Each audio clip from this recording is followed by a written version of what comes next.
So, Alex, I got a confession. You have a confession? I have a confession. Oh. So it's kind of private. So Don't tell anyone? don't Okay. tell anyone. I just listen. I stole your log, the log that you keep under your bed. I just wanted it. You mean the big piece of wood or my book? The both. I took them both, Alex. I took them both, and I hid them away in my own house. And I just wanted to say that I'm sorry, and that I burned them both, but I'll replace them. Okay, well, did they at least provide you warmth? Some.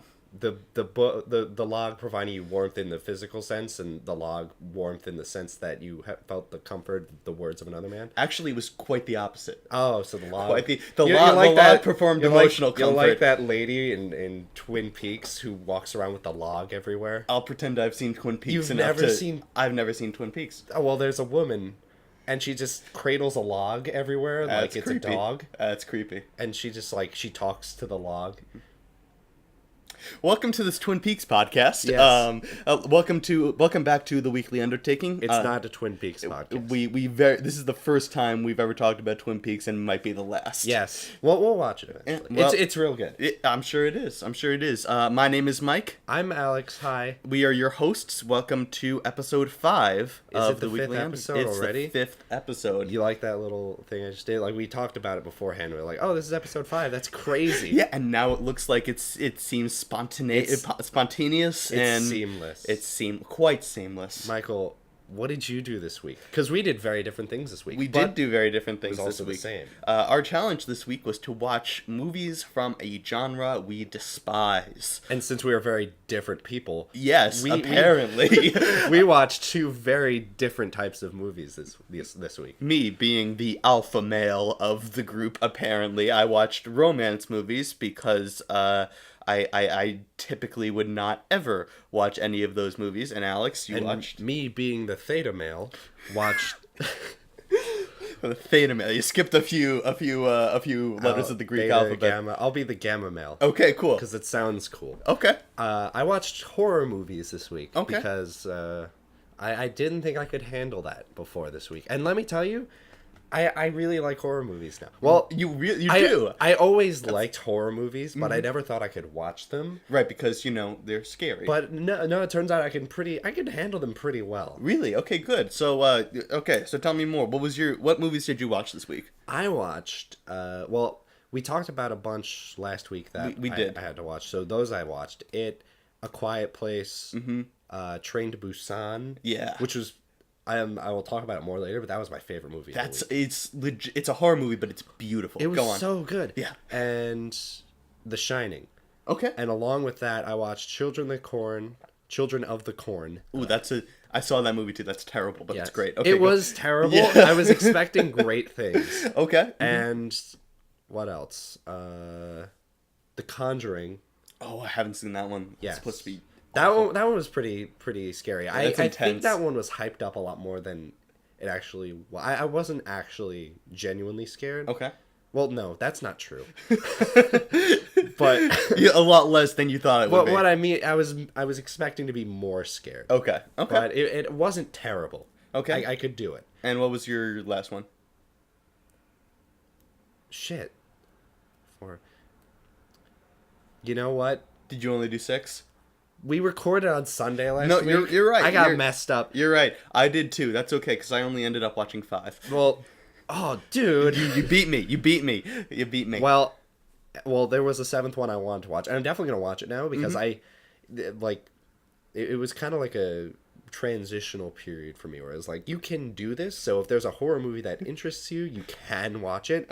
There's this one on Netflix called Hush that looked very interesting. I've seen that one. Is it good? It looks a lot more interesting than it actually is. Oh, well, I'm still gonna watch it. It's worth watching, but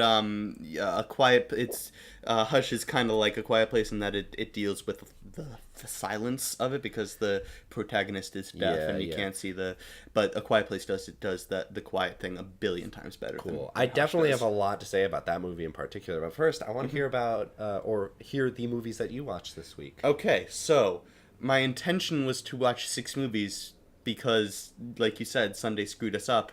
But so I watched the three movies that you recommended. Yes. Meaning Set It Up. Set It Up. When we first met, and The 40-Year-Old Virgin, which I must say, it's not a romance movie. I'm a little concerned that you... Did you genuinely think that The 40-Year-Old Virgin is a romance movie? I think it's a romance movie that you would enjoy. It's a romance movie for the last 15 minutes of the movie. The rest of the movie... That's why I said start with it. The rest of the movie is the middle-aged American Pie. Like I was expecting Steve Carell to whip out a pie in the middle of the movie. It was man. But I watched those movies, and that's why I wanted you to start with it. I'm like, it's like a soft romance. It is. It's romance is the intention, but Is it's also Steve Carell. Is it? I think that the intention is for a sexual, dirty, raunchy comedy. Well, no. Well, yes, but the idea is the triumph of romance over that idealism, because everyone else wants Steve Carell's character to get laid, but just Steve bang. Carell wants to have sex with someone he really cares about. Yes. And he finds this woman who he really cares about. Right, and there were I want to let you talk first, so I'll hold off for the you know what, we're talking about it now. But the one thing that stood out to me is that, first of all, there are a lot of big names in that movie. Right. There's Paul Rudd. There's a few other very big names. I forgot Paul Rudd was in that movie. Yes, he had a big box of porn. And Yeah, that was yeah, a Paul Rudd. very major plot point, which I think says a lot about the level of romance in this movie. But it was also very rapey. It was very How rapey. so? It's been a while since I've seen it. Yeah, Remind there me. was a very large portion of the movie in which the whole point of the guys pushing Steve Carell towards getting laid was just find the drunkest girl possible. Oh, yeah, and yeah, take yeah. her home and just bang her. And I was in the movie I was thinking, that can't be what happens. Don't do this. It was bad, and it ended up that Steve Carell was in a drunk driving accident and he didn't get to. But it's totally implied that he would have raped this woman had she not driven drunk. Well, actually, maybe. He totally would have. I know, because he couldn't even do it with the girl he cared about That's later true. in the movie. That's true. He, He didn't know how to probably put on the condom. He probably would have stopped, but it was in his intention to do that. He was going to try. He was going to try to. I don't think he would have actually done it. I mean, don't get me wrong. I don't think the actual Steve Carell would, but I think Andy, the character. No, I just forgot his name, so I'm calling him Steve Carell. Right, and I will say Andy was incredibly like Michael Scott. I noticed that in there too. Steve Carell's main character that he does very well is just the awkward guy. Yeah, it's not as much Michael Scott, because I don't think he's as confident. True. But- Michael Scott is very confident. And he wants to be a leader, but he just is bad But at it. it's sort of that same undertone. That's just all Steve Carell characters. That's not very saying true. it's a bad thing. It's, you know what you're getting into. Yeah, no, he's definitely one of the top comedic actors of our generation. I do just genuinely enjoy seeing him on screen. He is incredible. I haven't seen The Big Short, but I know that he's started. Me neither. He started to take a dip into comedic acting, which serious acting, which I think is good. But yeah, so I was a little surprised that was the movie you started me off on, because, like I said, I don't think the main purpose of The 40-Year-Old Virgin was a romance. I think it was a manly, bang'em movie. Like I said, like American Pie, but with an older actor. I could argue for romance in that movie, although I genuinely know that that's not. It's a stretch. It says it's a romance in that it says something about love, but what it says about love is very basic in its. Isn't that what romance movies are? A commentary on love? Yeah, and we'll get. I was Lawyered. Lawyered? No. Well. First of all, the focus of a romance movie is to say something about love. The focus of The 40-Year-Old Virgin was boobs. Well, no. The goals were love for the main character. For the main character. For the other people, it was. Yeah, the supporting cast is more like obstacles for him. That's true. That's true. But without the supporting cast, I will mention, I don't think he would have gotten No, so it's Trish. about Was that it's the woman's I name? think it was. I think it was Trish. Let's go with that. Okay. Anyway, so Oh, the other movies I saw, by the way, were yeah. The Big Sick and the theatrical masterpiece that was Mamma Mia 2. Here we go again. Oh, that's the one you watched? I saw that, and it was Is that a romance movie? that in the loosest terms possible. I'm glad I gave you suggestions. Yeah, because me too. You would have watched musicals. I would have watched The Notebook. Would have been my next one, but I got back very late from a wedding rehearsal dinner, so maybe that counts as a romance too. How'd that? Oh yeah. Yeah, We were talking last week about how all these romance movies are gonna be rehearsal for this wedding. For the wedding, yeah. The rehearsal went well. The wedding's later today, so I'm excited. I hope you have fun. Send pictures. I will. But let's turn. We talked about one of my movies. Let's turn back and talk about your movies. What was Okay. your experience? I wanted to talk about in the greatest detail, Train to Busan, because that was my favorite movie that I watched this week. Genuinely one of my favorite movies, period, in or out of the horror genre. Yes, I have to sneeze. Hang on. Go ahead. Go ahead. Entertain while I'm building up. All right. So, what's the deal with airline food nowadays? It's just, I think this was a Jerry Seinfeld bit. Are you good? It went away. It went away. You were horrible. I am glad that I don't host this by myself. So, Train to Busan, it was great. It's a typical, like, not typical. Actually, the reason it was good because it wasn't typical. Mm-hmm. But it's a zombie movie that takes place, I would guess, in Korea. South Korea. Korea. Where it's mainly this family, this dad and his daughter, and his ex-wife. Yes, I forgot about the ex-wife. Mm-hmm. They're going to Busan on a train. And there's this zombie outbreak that just starts happening. And it's sort the plot setup is very generic in that sense, but the interest comes from the reactions of the characters in that it's not this annoying Walking Dead thing where everyone's kind of like, what's going on, for a very long time. Right.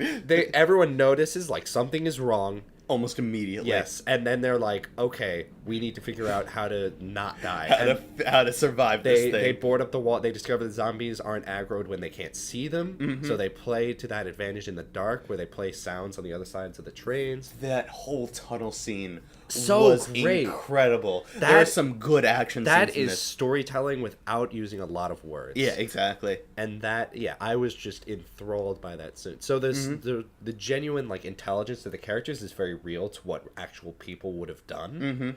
Like that is a genuine reaction from. Yeah. I don't even know if like zombies as a concept exist in that universe. Because That's true. I'm not really sure about that. They don't really go into it, which is great. They don't need to say, hey, there are zombies, or hey, there are no zombies. Yes, and this is another thing I really like about foreign films, especially. Like I noticed, like a lot of movies that we watch, like that are here in America, a lot of them have really happy endings that all tie everything up really nicely. And while it's nice, it's not realistic. Right. So I really appreciated this ending, which I'm not going to go into detail on, right? Because spoilers. But it was not a happy ending. Well, but it was a hopeful ending. It was a hopeful ending, but not a happy ending. Well, most zombie movies, I don't think any zombie movie actually ends with a happy ending. Because even if the character lived, it's like, well, what kind of world is this character kind of living life? in? Yeah, and that's what's great about The Walking Dead. I'm a fan of The Walking Dead. No, not so much the TV. I was a fan of the TV show. I'm still a fan of the comics, but TV show's gone downhill. But the interesting thing is so many of the zombie movies, if they end with the stereotypical happy ending of the everybody dying except the main character and the love interest and they get together and stuff, even if that happens, It's like what happens after that. Yeah, because there are still so many zombies left, you know? So that's kind of what's interesting about The Walking Dead. But you're right in that Train to Busan does it in a very, very interesting, realistic, human fashion. Yes. So that movie, I that was probably my favorite because it also didn't rely on a lot of horror tropes. Like the reason I hate a lot of horror movies is like the jump scares, just right. because I don't like jumping. Right. There's a joke, I forget by what comedian, forgive me, but that says jump scares in horror movies are like if a stand-up comedian just ran into the audience and started tickling people randomly and just was, ha! Technically you laughed. I win. It counts. It counts. Yeah, we were talking about that when we watched The Purge. Yes. Oh, did you watch any more Purge movies? Nope. I don't feel like I need to watch any more Purge movies. I get it. You see one, you that's all you really need. I wish we went this week though, so it could count towards my. Even though that's more of a thriller. Yeah. Okay. Well, there are a few jumps. There are a few jump scares, but in general, I would agree with you. Okay. Yeah. So I mean, well, first of all, The Quiet Place, is that a thriller or a horror movie? I like to think I would think it's more horror. It's definitely a lot psychological. It's very psychological horror. I loved that movie as well for the sheer concept of it. The acting was great. The one thing I hated about that movie, or not hated but disliked, was the monster was super generic in its design. What do you mean? Just like kind of like a spider kind of I get xenomorphish why thing? it had to be that, because they had you tell they had a checklist with this monster to set up the scenario. It had to be able to hear the faintest of sounds from great distances, get there incredibly quick, and kill you incredibly quick. Right. So it was a challenge, and the challenge came from not making a sound, and if you talk, you're dead. Right. So even like that concept is like very interesting despite the threat.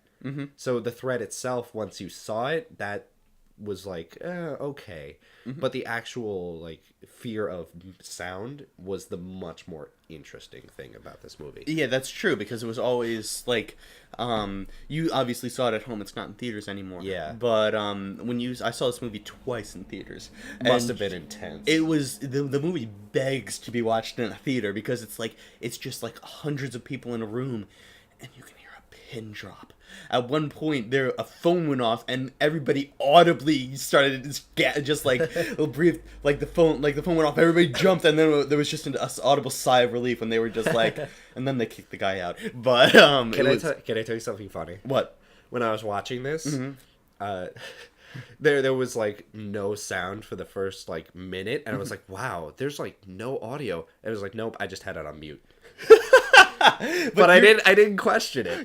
But you are right in that there is very little. You would never know, with the exception of maybe the waterfall scene. Like you would never know if whether or not you would have this movie on mute. It's so quiet. You're right. And I draw this movie in concept to it, where the draw of A Quiet Place is the concept. And not the actual monster that hunts down. The monster is more of a consequence of the action. Right. Where it is like you come for the monster. You come for Pennywise. And you stay for the fascinating story and the tale of the kids and all that fun stuff. So interesting. It was a great movie. But anyway, tell me of how you like set it up. Totally back to that's the one you want to pivot turn on. Yes. Okay. Set It Up was not a good movie. I liked it. It was okay at best. None of the movies that I watched I was particularly blown away by. I mean, well, first of all, Mamma Mia, like I said, is one of the best movies of the century if you remove all the standards of movie making. Mamma Mia 2, here we go again, reminded me of Sharknado, except it was a musical and designed for elderly women. I noticed you did like a total like turn there. It's like Mamma Mia. Well, listen, Set It Up was fine, I guess. It was just kind of like, I didn't think there was anything like of note there, you know? No, I saw it as a feel good movie. It was a feel good movie. It was the most interesting thing, like from a deep dive. There is the fight of two differing opinions on whether or not to ruin someone else's life to accomplish your own goals. Oh, you mean the final thing when it turns? Yeah. Okay. So, but that's like already like a morally just thing where everyone can agree that one thing is greater than the other. So it wasn't even like that enthralling. Right. And so just for those that haven't seen it, Set It Up Oh yeah. is basically, yeah, because it's not a blockbuster movie. No, it's not The it's like a Notebook. Netflix original that drops silently. Right, exactly. And to be honest with you, I think the Netflix original movies are modern day equivalents to straight to video, and that they're not. They went to Netflix first because they would never have drawn anything to the movie theaters. Sometimes they're good. Very rarely. I've yet to see a very good Netflix original movie. The TV shows are incredible, Yeah. but the movies leave a lot to be desired. But Set It Up is basically horrible bosses, but they want to get them to bang instead of murder them. That's like Well, it's the assistants of two bosses that yes. both want time off. And so they set up the two bosses to get together and start a romance, and while they're banging, the assistants are like, yay, free time, and of course the assistants end up falling in love, and it's all nice, and there are a few cute moments and stuff like that. I liked the acting. I liked the cast. I liked everyone in this. Was there anyone? I wasn't able to tell. Was there anyone of was the boss actually the guy from Shark Tank? Was he? I don't know. They mentioned that he was on Shark Tank, and I wasn't sure if that was like in universe this guy was on Shark Tank, or if this is the real person that actually is a Shark Tank man. I have no idea. Okay. I don't know the names of any of the people in this film. I really liked the acting in this movie. I thought it was good. It was okay. It was believable at points. There were a few good laughs. A few. I will say it's better than Photo Booth Time Machine movie. That one had significantly more laughs in it. I will say, but that one was that's When We First Met, which is essentially Groundhog Day, but willingly this guy goes back to the day that he meets what will be the love of his life every day. He does it multiple times trying to get her to fall in love with him, and that's essentially the whole movie. And it never really works. But well, no, it works. But then when it works, it's doesn't. Bad. Yeah, exactly. Like he turns into an asshole, and he gets the girl to hook up with him, but then 3 years down the line, it's like, but now they have an antagonistic relationship, and they don't really like each other, and there are a few iterations of that. And so essentially the movie of that one is, it's fate, and there's nothing you can do to detract love or really, you just gotta let things happen the way that they happen. Yeah. Like, it's a good moral for don't, if it doesn't work, then don't force it. Yes, exactly. It's, I read this online once, and it's gross, but I found it very true. Love is like a fart. If you have to force it, it's probably shit. Oh, that's that's nasty. But I thought that was the moral of this movie. Just in general, yeah. First of all, in general, I thought the movies I watched were light on melodrama, which I thought was going to be a big thing in this movie, and I'm sure that was the main thing I looked out for when finding movies to recommend for you. Really? Because that's like the cheesy, that's the cliche in romance movies, like the drama that didn't have to be there. Right. So and that's kind of what I expected when I planned to watch The Notebook, but didn't actually. Yeah, The pan Notebook out. probably. I have not watched The Notebook either, but I bet that's what's in The Notebook. Right. But the thing I find interesting about what I found myself thinking about the romance thing in general is that it's just it only covers one part of what's interesting about love, you know? Really? Like, all of these movies are just how we got together, and then they kiss, and occasionally get married, and at the very latest they have a kid, and then after that it's just kind of and then they lived happily ever after. But that's not. Oh, dude, real. I got a ton of movies that are about couples later in the relationship. Really? There's one with that guy John Ralphio from Parks and Rec, whose real name I refuse to know. Right, because he's just John Ralphio. You can't ever top that. But he stars in this movie where he's in a 3-year relationship with this girl, and on their 3-year anniversary, the girl's just like, I'm not happy. And then they just talk about their past, they talk about what isn't working, they fight, and it's messy, but it's real. And, okay, wait, how does that movie end, though? Do they break up and find new people to start things with? They leave it just as kind of bumpy as it is in the first place, where happy now, but they know they're not going to be happy later, so let's stay Okay. together now. And it's like it reminded me a lot of my own experiences. And that's why I like romance movies, because I relate them to like my own experiences in the past, and it's like yeah, I see that, and you put yourself in the situation. It's like I would do this here, and I would do this here, and maybe it would be better. I don't know, but I think what I'm trying to get at is like, well, first of all, I know that by necessity the romances only cover a small snippet of what actually is compelling about love in the first place. Because, 2-hour movie, you can't fit a whole relationship in there. But I would posit that what makes, those movies are interesting, but what makes them more interesting is not the people making the commitment, but seeing the people live out the commitment. Like, for example, let me pose to you this. okay. What is more compelling to you? Set It Up or the first 8 minutes of Up? Oh, well, that's an easy thing. That's Up, Right. obviously. When We First Met or the first 8 minutes of Up? He coughed. Cough. That means That's Up. a sin. Up. The John Ralphio movie or the first 8 minutes of Up? Well, see, yeah, Up.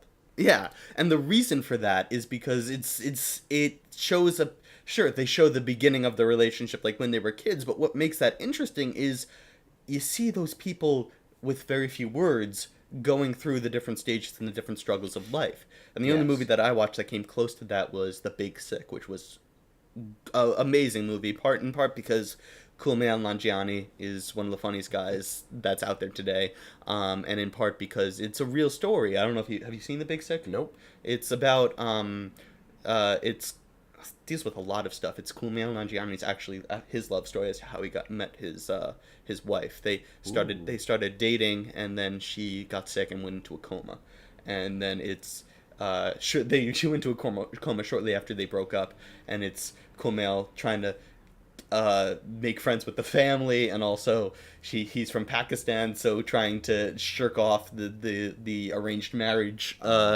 culture and stuff like that. And that's beautiful because in part because it's real, literally, and in part because it's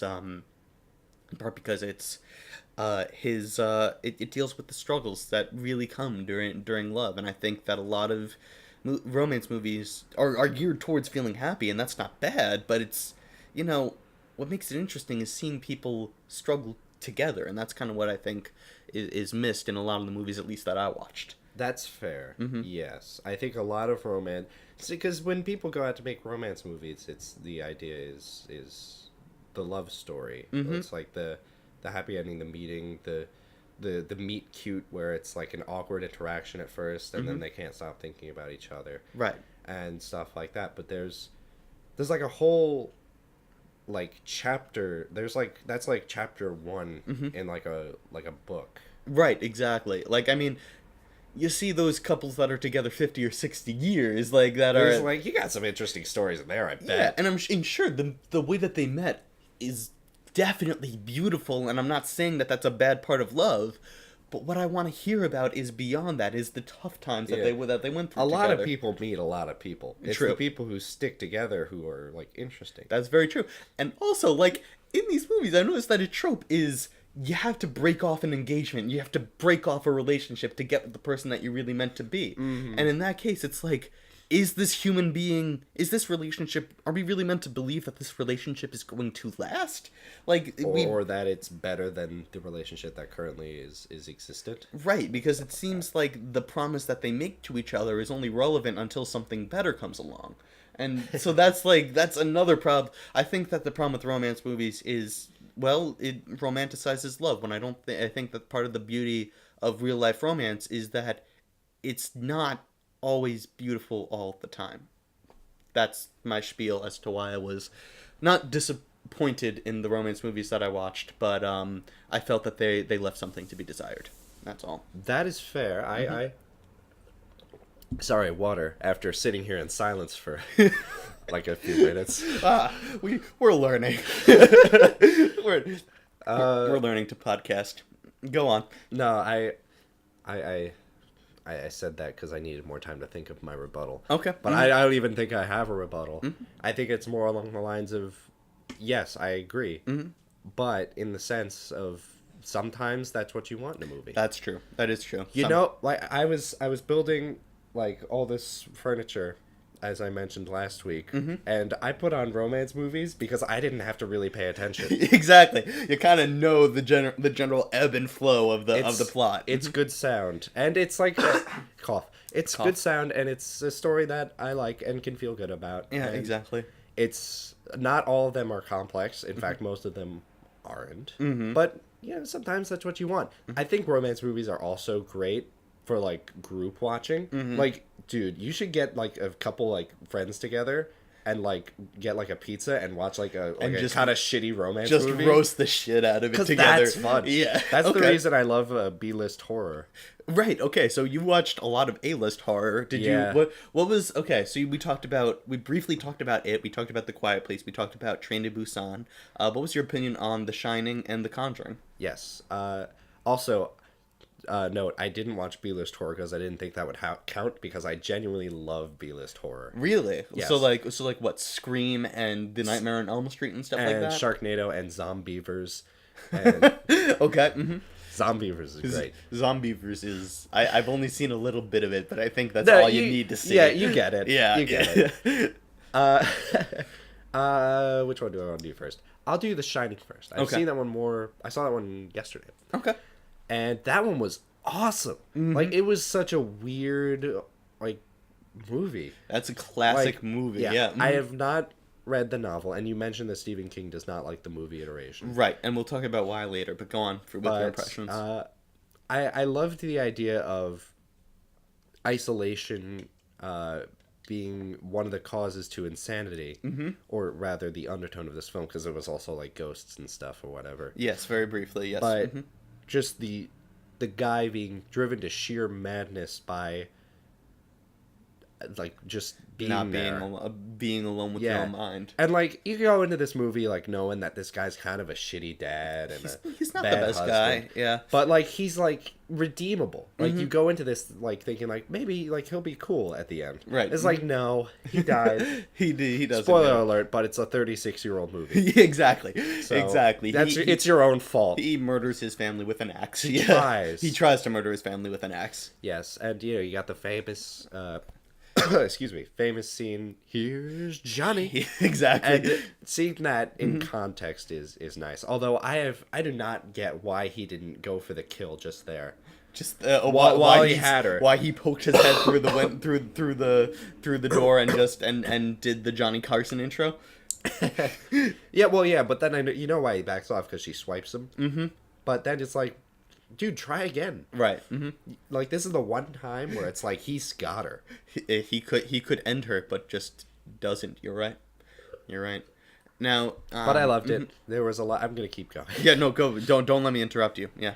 There was a lot of not fake outs, but like great audio cues where it was like creepy moments being highlighted by the score, Right. which I thought was really great. So it's like a subtle like take note of this for later stuff, and Well, yeah. Stanley Kubrick is an incredible director, and this is literally what he's known for. he did a great job. Yeah. Now, the reason that Stephen King does not like the movie, and you mentioned it a little bit earlier, is because the book does not concentrate on the fact that isolation drives him mad. Oh, Stephen King is very much based on the supernatural, so it's more of there's something that's unexplained but supernatural about this hotel that drives the main character to murder to try to murder everybody. And you know what, Stephen King? I also had this problem with Children of the Corn. I don't like that, Stephen King.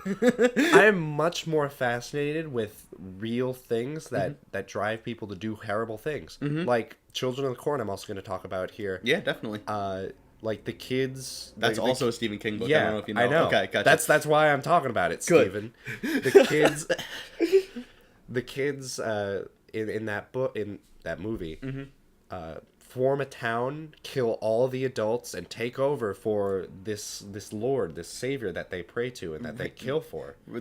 He who walks behind the rose, right? Yes. Yeah. And then in the end, it turns out like this threat is legitimate and real, and that's a little upsetting to me. I felt the exact same way. Because it's like, it would be much more interesting if the kids had to kind of cope with the reality that they've done all this for nothing, or they have actual no proof that this dark demon exists. It would have said so much more about the human Psyche. mind. Yeah. Yes. If they just murdered because of a belief. And it's the same thing with The Shining to a lesser extent. Mm-hmm. I know this one introduces the idea of shining, and that's kind of like the whole thing about this movie. Right. So you should be expecting it, but the isolated parts are the parts that heighten or kind of go into that idea of isolation were the more interesting parts for me. Mm-hmm. So that's my Brett with Stephen King. I will say though, it did work for it. The supernatural did work for it. It worked. It worked a lot. Yeah, it did. In it. Because it. Well, I guess maybe because you're expecting it. I think that one's more or shown off as a horror movie. Like, it's kind of also the mindset you go into it. Very like, true. The Shining and The Children of the Corn are like, it's kind of regular in the beginning, and then it's like, oh, supernatural along with these other elements. Right. But you go in, you know you're gonna see some creepy ass clowns. Exactly. Exactly. And the leper in there Yes. too. That's what scared me more than Pennywise the clown and his weird break dancing towards the end. No, I like the breakdancing. You liked the break. All right. That's like the most memorable thing for me. That was so rare. I saw it with a friend in the movie theater, and we were terrified the entire time, and then that happened, and I just couldn't help. I burst out laughing in the middle of it. It was just like, But it's like that's his threatening dance. But it's like funny. It's creepy, but also funny. But it's funny because it's creepy. It's funny because it's like, what the hell is he doing? Just run at her. She'll get scared from that. You don't need to dance. Yeah. Oh, yeah, man. it's a lot of like that's another thing. Like Pennywise had had a lot of opportunities to kill these kids. Well, that one's kind of explained because it's like Pennywise didn't kill them because it feeds off of the fear. Yeah. So it just yeah. And then it will ultimately kill them, but just the fear is what it needs to survive. It's got to scare them a bunch. Right, exactly. To survive. So essentially, it's Okay. just a Bogart Yeah. from Harry Potter. Yes. Yeah. And then the girl, what was her name? Wasn't afraid. So Beverly? Yes. Yes. So that would explain the breakdancing is like you gotta like terrify her. What's interesting about it is that beyond being an incredible horror movie is that it's also kind of a coming of age story. Yes. Yeah. About the characters. Who was your favorite when you watched it? Man, I don't know. I love Bill. I loved I forget his name, but Phil Wolfhard's character.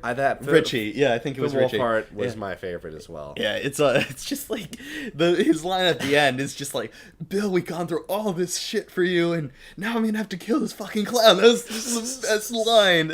Oh my god.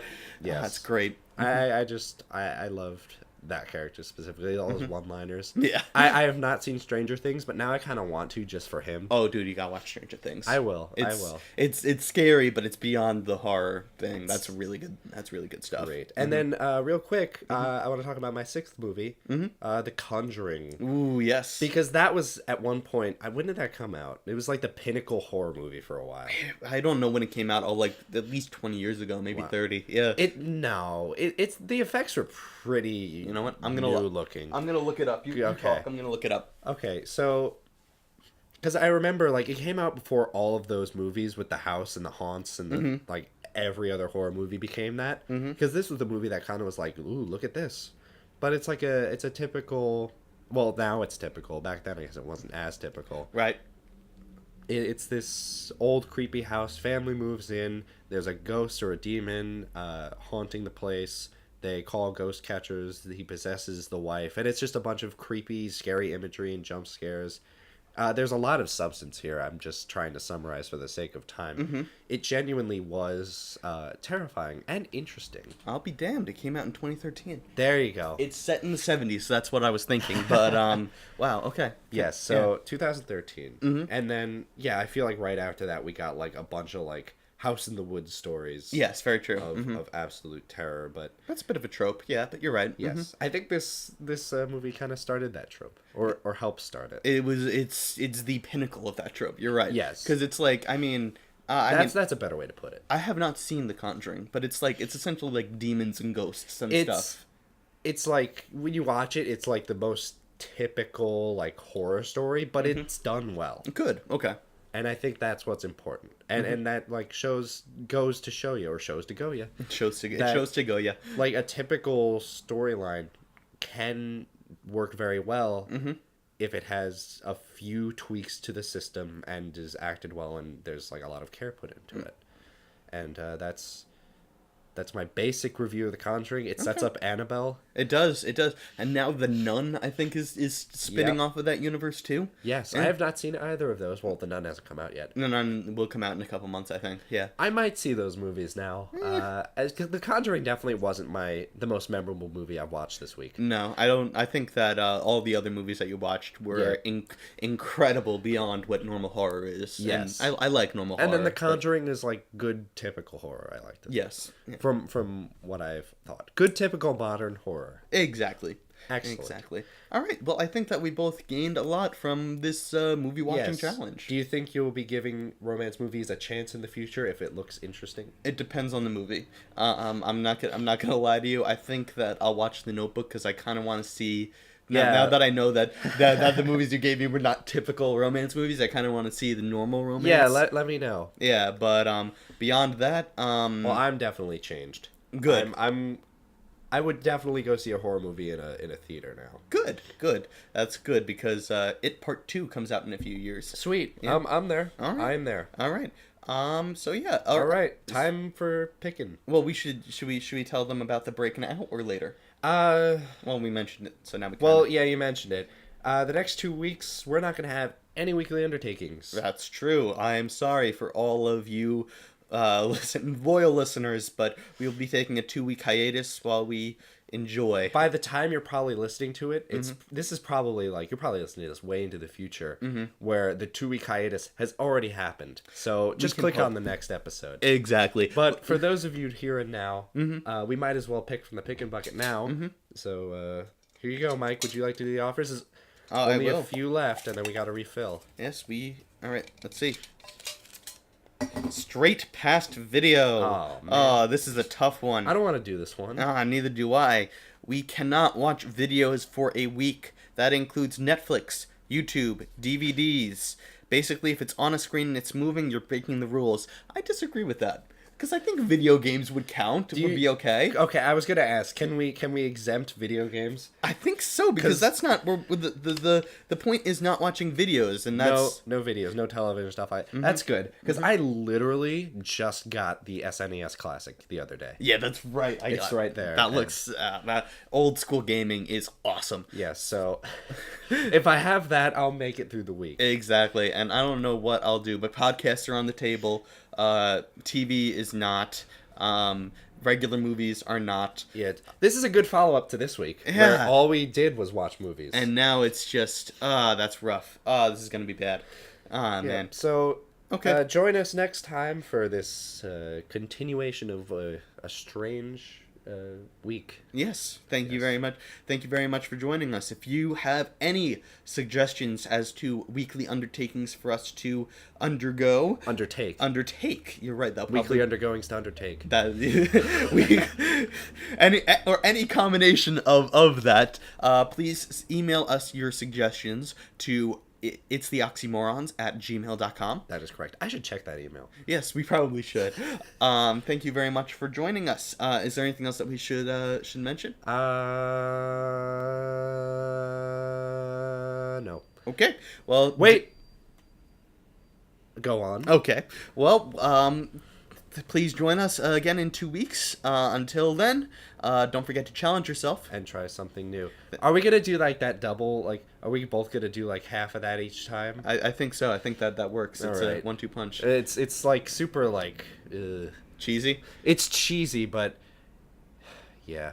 If you have any better suggestions as to what we should sign up, and it's nice and it does have a good ring to it and it rhymes. It doesn't rhyme, but it doesn't rhyme. It's a good 1-2 punch. You're right. Damn it. Well, if any of the listeners, have any better suggestions as to what we should sign off with, email your suggestions to it's the Oxymorons you and your at gmail.com.